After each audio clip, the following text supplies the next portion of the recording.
I'm Meredith Goldsmith, Professor of English at Ursinus College. And I'm Christine Inicelli. I'm the Instructional Technology Librarian at Ursinus. And I'm Elena Altez. I'm the Web and Systems Librarian at Ursinus. And the project we've been doing here is based on a website that I created called Mapping Literary Visions. It designs a tutorial to teach people how to map literary works. And so the first example we used was Edith Wharton's novel, The Age of Innocence, and then we've been working this week on expanding the project to help people address other works of literature, to help them get comfortable using QGIS, and to help make the project accessible to a wide range of users. Awesome. So how did you guys hear about ILiADS, and then how has it been so far working with each other and with the experts?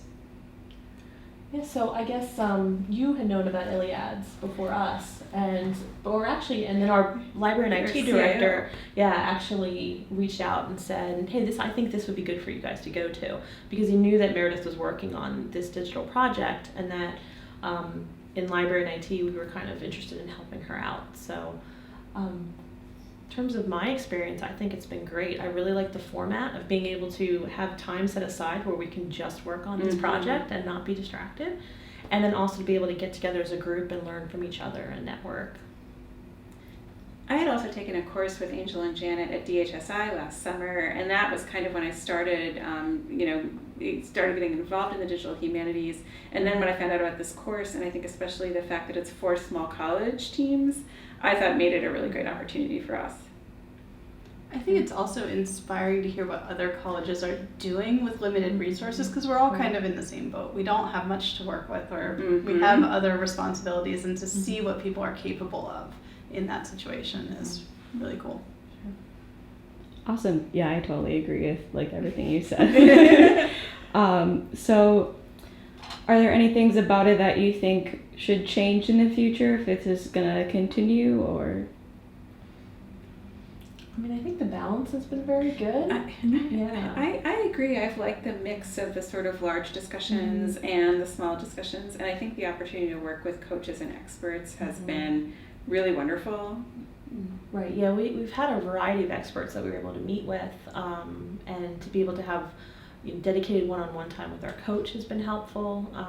So overall, it's been a really good experience. Yeah. Can't think of anything. Awesome.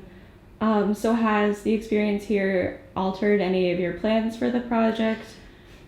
Yeah. I don't know if it's altered to some extent what we want the final product to be for students. So we've decided that some steps might just be too difficult for students to manage.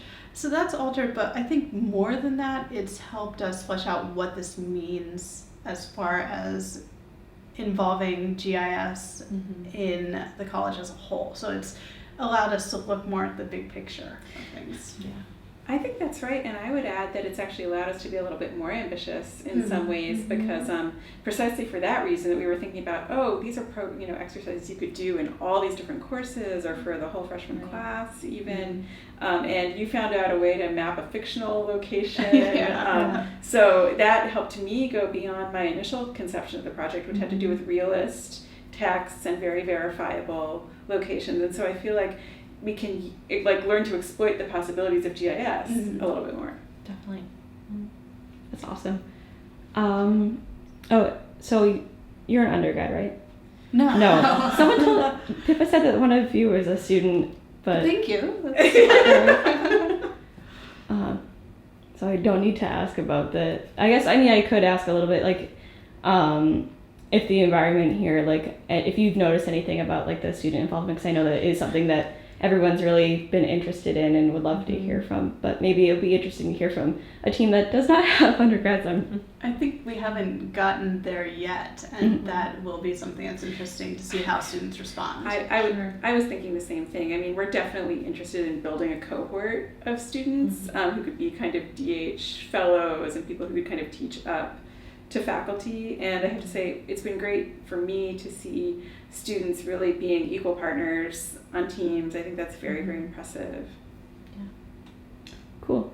So winding down, plans for the future, do you guys see yourselves going to other conferences or hoping that this conference happens again. Yeah, I mean, I think it would be very useful to stay involved in ILiADS and networking with people who are working in digital humanities. I know we want to grow our own program. Absolutely. We have a lot of great ideas that we might not have thought of before we came here. So we have our work cut out for us. I agree completely. Yeah. We were saying that it would be really nice to bring people who haven't had the opportunity to do a digital project yet, just so they could have sort of the exposure and brainstorming. Yeah. I do think this conference is more productive than most Yes. that we go to, because you're not just listening to talks all day, you're getting actual work done. Yeah. And Definitely. Mm-hmm. I agree with you. That seems like one of the best parts about this conference. Mm-hmm. So to finish off, do you guys have any final comments? Anything in general that you want people to hear? Or It's a great opportunity. Yeah, it's great. Yeah. Appreciative that they hosted it, and we got a lot out of it.